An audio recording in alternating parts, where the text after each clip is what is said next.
इस साल Guinness world record day मौके कई लोगों ने अपनी प्रतिभा का प्रदर्शन किया और विश्व रिकॉर्ड कायम किए। लोगों ने बैक पीलिंग, जिमनास्टिक तो लैके हत्थां ते तुरदे हुए कार खिंचण तक दे हुनर दिखाए। 18वें सालाना GWR दिवस मौके दुनिया भर दे प्रतिभावान लोगों ने लगभग हर रिकॉर्ड नूं चुनौती दी और पुराने रिकॉर्ड तोड़ते हुए नवे रिकॉर्ड कायम किए।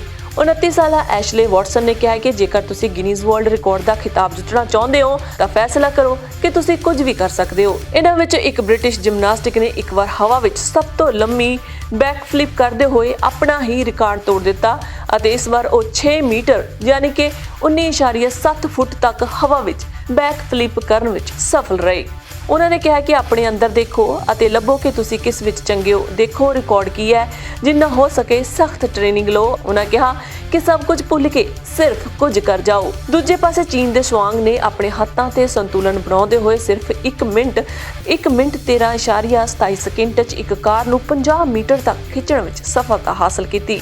रिकॉर्ड तोड़न मगरों उन्होंने खुलासा किया कि एक मजबूत कमर और पेट का होना असली हुनर है, नाल ही तुहाडी ट्राइसेप्स, बाहां ते मोढियां ते कंट्रोल होना चाहिए है। होर जेतुआं विच अमेरिकी टाइलर फिलिप्स शामिल ने, जिन्हां ने पोगो स्किप ते सब तो वध लगातार कार जंप करन दा रिकॉर्ड तोड़िया।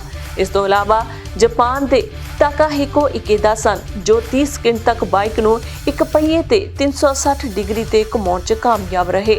इस दौरान वेनेजुएला दी 32 साल की लौरा विजोंडा ने अपनी बॉल कंट्रोल स्किल्स नाल कुछ सर्टिफिकेट प्राप्त किए। गिनीज वर्ल्ड रिकॉर्ड बुक के संपादक इन चीफ क्रेग ग्लेंडे ने कहा कि नवीं प्रतिभावां ने उन्हां दे होश उड़ा दिते। उन्होंने दस्सिया कि गिनीज वर्ल्ड रिकॉर्ड दिवस रिकॉर्ड तोड़न दा विश्व पद्धरी जश्न है। यह उन्हां लोकां लई मौका है जो मशहूर Guinness world record book which अपना नाम दर्ज करवाउणा चाहुंदे ने।